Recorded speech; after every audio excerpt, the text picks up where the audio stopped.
Tanggal 7 Oktober tahun 1944. Yesus berbicara, dan aku langsung menjadi tenang dan sukacita akan damai cemerlang yang begitu rupa membuat hatiku bergembira. Lihat, ia begitu suka akan episode mengenai orang buta. Mari memberinya yang lain. Dan aku pun melihat. Aku melihat matahari terbenam musim panas yang cantik. Matahari telah membakar seluruh langit sebelah barat dan danau Genesaret tampak bagai sebuah cakram raksasa yang terbakar di bawah langit yang terik. Jalan-jalan di Kapernaum baru saja mulai menjadi ramai. Para perempuan pergi ke mata air. Para nelayan mempersiapkan jala dan perahu mereka untuk mencari ikan pada malam hari. Anak-anak berlarian bermain di jalanan. Keledai-keledai kecil dengan keranjang-keranjang pergi ke wilayah pedesaan, mungkin untuk mendapatkan sayuran. Yesus muncul di sebuah pintu yang terbuka ke arah sebuah halaman kecil yang sepenuhnya dinaungi oleh pohon anggur dan sebuah pohon ara. Dekatnya ada sebuah jalan setapak dari batu yang terbentang sepanjang danau. Pastilah itu rumah Petrus, sebab ia ada di tepi pantai bersama Andreas, sedang menata keranjang-keranjang ikan dan jala dalam perahu-perahu, memeriksa tempat-tempat duduk dan gulungan-gulungan tali. Ia mempersiapkan segala sesuatunya untuk menangkap ikan, dan Andreas membantunya, datang dan pergi dari rumah ke perahu. Yesus bertanya kepada rasulnya, apakah hasil tangkapan akan banyak? Cuacanya tepat, airnya tenang, bulan akan bersinar terang. Ikan-ikan akan datang dari dasar ke permukaan dan jalaku akan menangkapnya. Apakah kita akan pergi sendirian? Oh, Guru, bagaimana kita dapat bekerja sendiri dengan jala seperti ini? Aku belum pernah pergi menangkap ikan dan aku berharap kau mengajariku. Yesus turun dengan sangat perlahan menuju danau dan ia berhenti dekat perahu, di atas pasir yang kasar dan berkerikil. Lihatlah, Guru. Inilah yang kita lakukan. Aku pergi berdampingan dengan perahu Yakobus Sebedes, dan begitulah kita pergi ke tempat yang tepat, kedua perahu bersama-sama. Kemudian kita menurunkan jala. Kita memegang satu ujungnya. Kau katakan bahwa kau ingin yang memegangnya. Ya, asal kau katakan kepadaku apa yang harus aku lakukan. Oh, engkau hanya perlu memperhatikannya bergerak turun. Jala harus diturunkan perlahan-lahan tanpa membuatnya kusut. Sangat perlahan, sebab kita akan berada di area penangkapan ikan. Dan setiap gerakan kasar akan menghalau pergi ikan. Tanpa kusut, jika tidak jala akan menutup, dan harus dibuka seperti tas, atau jika kau lebih suka mengatakan, seperti kerudung yang diterbangkan angin. Lalu, jika jala sudah sepenuhnya diturunkan, kita akan mendayung perlahan, atau kita dapat memasang layar, tergantung keadaan, membentuk setengah lingkaran di danau. Dan apabila kita tahu dari getaran pada alat pengancing bahwa tangkapannya banyak, kita bergerak menuju pantai. Apabila kita hampir tiba di pantai, bukan sebelumnya untuk menghindari resiko kehilangan semua ikan. Dan bukan sesudahnya, untuk menghindari rusaknya baik ikan maupun jala akibat kerikil, kita akan menarik jalanya. Pada tahap ini kita harus sangat berhati-hati, sebab perahu-perahu haruslah saling berdekatan guna memungkinkan perahu yang satu menangkap ujung jala dari ujung yang lain. Tetapi perahu tidak boleh bertabrakan, untuk menghindari robeknya jala yang syarat ikan. Tolong, Guru, berhati-hatilah, itu adalah makanan kami sehari-hari. Perhatikanlah jalanya, agar hentakan jangan sampai membalikkannya. Ikan-ikan berontak demi kebebasan mereka dengan hentakan-hentakan kuat ekor mereka, dan jika jumlah mereka banyak. Kau mengerti, ikan-ikan itu kecil, tapi jika ada 10, 100, bahkan 1000 menjadi satu, mereka akan menjadi sekuat Goliat. Sama halnya dengan dosa, Petrus. Bagaimanapun, satu kesalahan bukannya tak terampuni. Tapi jika orang tidak berhati-hati dalam mengendalikan diri, dan ia menambahkan kesalahan pada kesalahan, pada akhirnya satu kesalahan kecil, mungkin satu kealpaan, atau satu kelemahan kecil, akan menjadi lebih dan lebih besar, menjadi suatu kebiasaan, menjadi suatu cacat celah yang besar.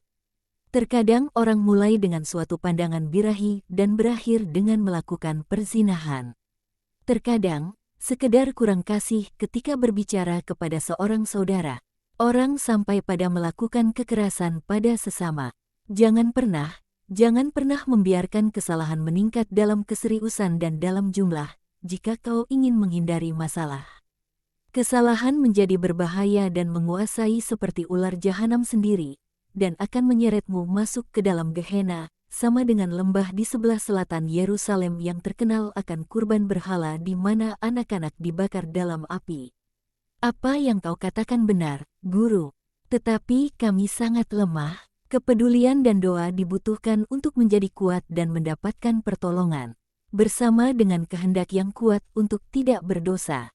Dan kau harus mempunyai kepercayaan penuh pada keadilan penuh kasih Bapa. Apakah kau pikir ia tidak akan terlalu keras terhadap Simon yang malang? Ia mungkin keras terhadap Simon tua. Tetapi terhadap Petrusku, dengan manusia baru, manusia dari Kristusnya. Tidak, Petrus, tidak akan.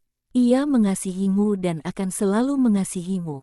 Dan bagaimana denganku? Kau juga, Andreas, dan Yohanes, Yakobus, Filipus dan Natanael. Kalian adalah yang pertama dipilih olehku. Apakah akan ada yang lain lagi? Ada sepupumu di Yudea. Oh, akan ada banyak lagi. Kerajaanku terbuka bagi segenap umat manusia dan dengan sungguh-sungguh aku katakan kepadamu bahwa hasil tangkapanku, pada malam-malam sepanjang abad, akan jauh lebih berlimpah dibanding hasil tangkapan terbanyakmu.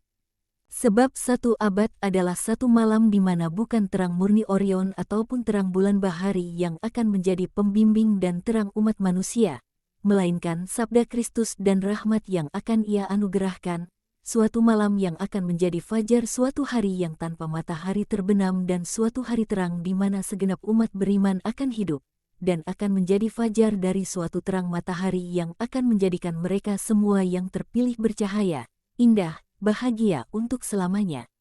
Bahkan seperti Allah kecil, anak-anak Allah Bapa dan seperti aku. Tidaklah mungkin kau memahaminya sekarang. Tetapi dengan sungguh-sungguh aku katakan kepadamu bahwa hidup Kristianimu akan menyebabkanmu serupa dengan Tuanmu, dan kau akan bersinar di surga dengan tanda-tandanya. Jadi, kendati iri dengki setan dan lemahnya kehendak manusia, hasil tangkapanku akan jauh lebih berlimpah dibanding hasil tangkapanmu. Tetapi apakah kami akan menjadi satu-satunya rasulmu? Adakah kau iri, Petrus? Tidak, jangan. Orang-orang lain akan datang dan dalam hatiku akan ada kasih bagi setiap orang. Janganlah tamak, Petrus. Kau belum tahu siapa yang mengasihimu. Pernahkah kau menghitung bintang-bintang atau kerikil di kedalaman danau? Tidak, kau tak dapat. Dan bahkan terlebih sulit kau akan dapat menghitung detak kasih yang didenyutkan hatiku. Pernahkah kau dapat menghitung berapa kali danau ini menghempas pantai dengan gelombang-gelombangnya dalam kurun waktu 12 bulan? Tidak, kau tidak akan pernah dapat melakukannya. Dan bahkan terlebih sulit kau akan dapat menghitung gelombang-gelombang kasih yang dicurahkan hatiku untuk mengecup manusia. Yakinlah akan kasihku, Petrus. Petrus meraih tangan Yesus dan menciumnya. Ia sangat tersentuh. Andreas melihatnya, namun tak berani meraih tangan Yesus. Akan tetapi Yesus membelai rambutnya dengan tangannya seraya berkata, "Aku juga sangat mengasihimu. Pada saat fajar harimu, tanpa harus membuka mata, kau akan melihat Yesusmu tercermin di kubah surga, dan ia akan tersenyum kepadamu untuk mengatakan, 'Aku mengasihimu.' Marilah, dan kematianmu pada saat fajar akan lebih manis dibanding memasuki kamar pengantin." Simon, Andreas, aku ada di sini, aku datang. Yohanes bergegas menyambut mereka, dengan terengah-engah. "Oh, Guru, apakah aku membuatmu menunggu?" Yohanes menatap Yesus dengan tatapan seorang kekasih. Petrus menjawab, "Sejujurnya, aku baru saja mulai berpikir bahwa kau tak lagi datang. Segera siapkan perahumu." Dan Yakobus, "Yah, kami terlambat karena seorang buta. Dia mengira Yesus ada di rumah kami dan dia datang ke sana. Kami katakan kepadanya, 'Ia tidak ada di sini. Mungkin ia akan menyembuhkan besok.' Tunggu sajalah." Tapi dia tidak mau menunggu. Yakobus mengatakan kepadanya, "Kau telah begitu lama menunggu untuk melihat terang. Apa salahnya jika kau harus menunggu semalam lagi?" Tetapi dia bersikeras tidak mau mendengarkan.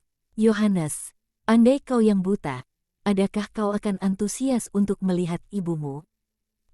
Sudah pasti. Jadi bagaimana? Di manakah orang buta itu?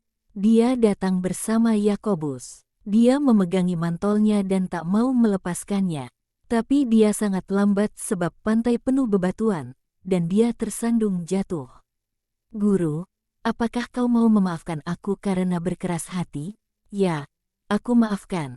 Tetapi sebagai silih, pergi dan bantulah orang buta itu dan bawalah dia kepadaku."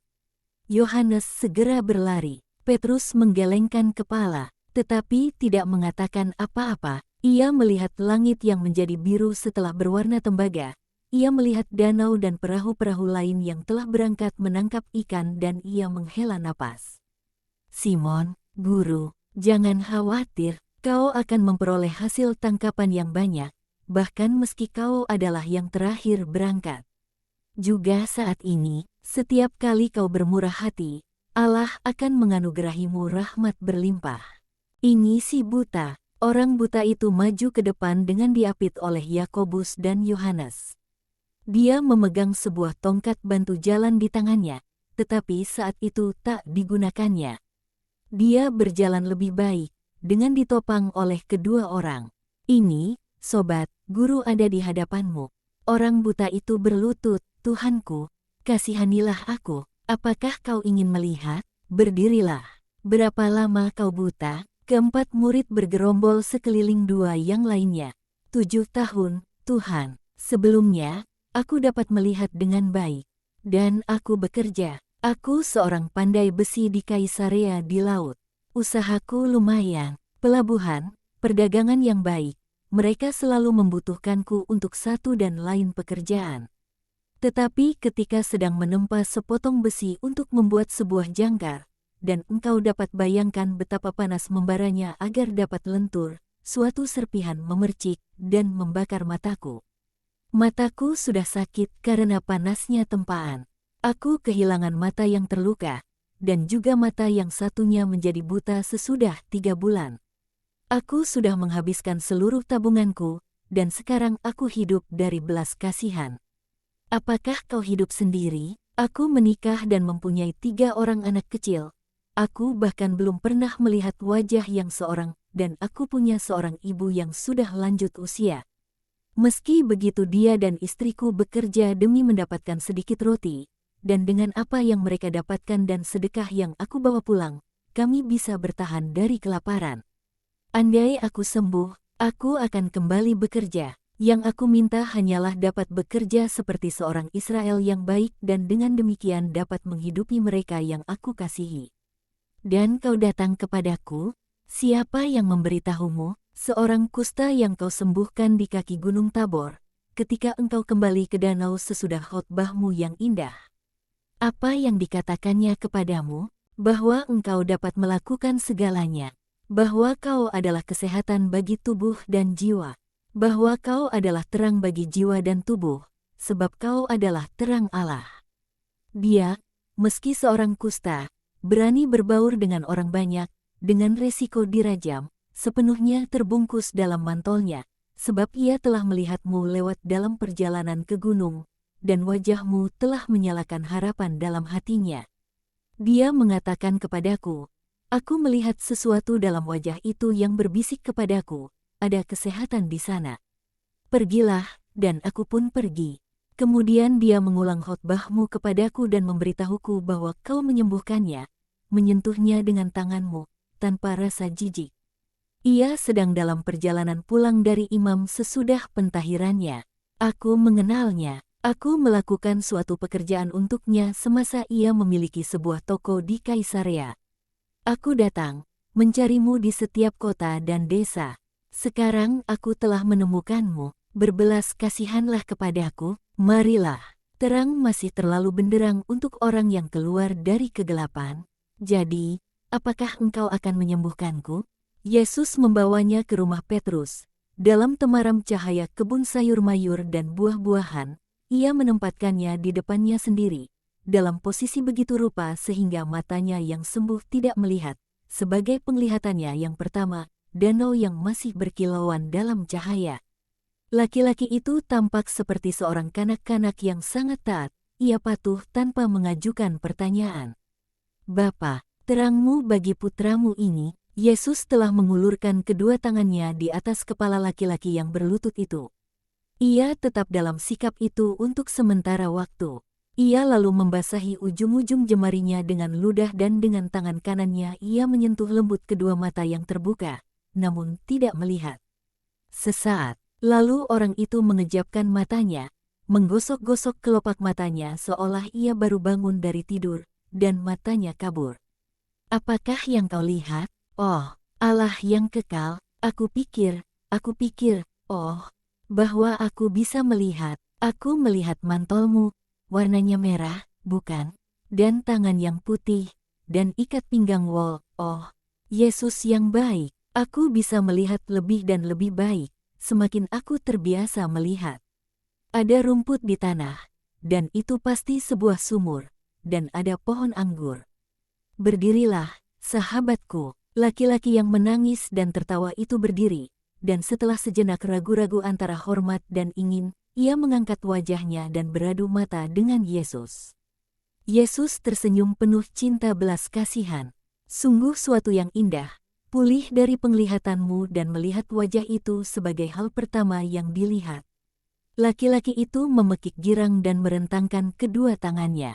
Ini suatu tindakan naluriah, namun ia mengendalikan diri. Akan tetapi Yesus merentangkan kedua tangannya dan menarik laki-laki yang jauh lebih pendek darinya itu ke dalam pelukannya. "Pulanglah, sekarang, dan jadilah bahagia dan benar. Pergilah dalam damaiku, Guru, Guru, Tuhan, Yesus, Kudus, terberkati, terang. Aku melihat semuanya, ada danau yang biru, langit cerah, matahari terbenam, dan lalu bulan yang bertambah besar. Tetapi adalah dalam matamu aku melihat biru yang paling indah dan jernih, dan dalam engkau aku melihat keindahan matahari yang paling sejati, dan cahaya murni bulan terberkati. Engkau adalah bintang bagi mereka yang menderita, terang bagi yang buta, kerahiman yang hidup dan aktif. Aku adalah terang bagi jiwa-jiwa. Jadilah anak terang, ya, Yesus, selalu. Setiap kali aku menutup mataku yang terlahir kembali, aku akan memperbaharui ikrarku. Diberkatilah kiranya Engkau dan Yang Maha Tinggi. Diberkatilah Bapa yang Maha Tinggi, pergilah." Dan laki-laki itu pergi, bahagia, percaya diri, sementara Yesus dan para rasulnya yang takjub masuk ke dalam dua buah perahu dan memulai perjalanan pelayaran mereka. Dan penglihatan pun berakhir.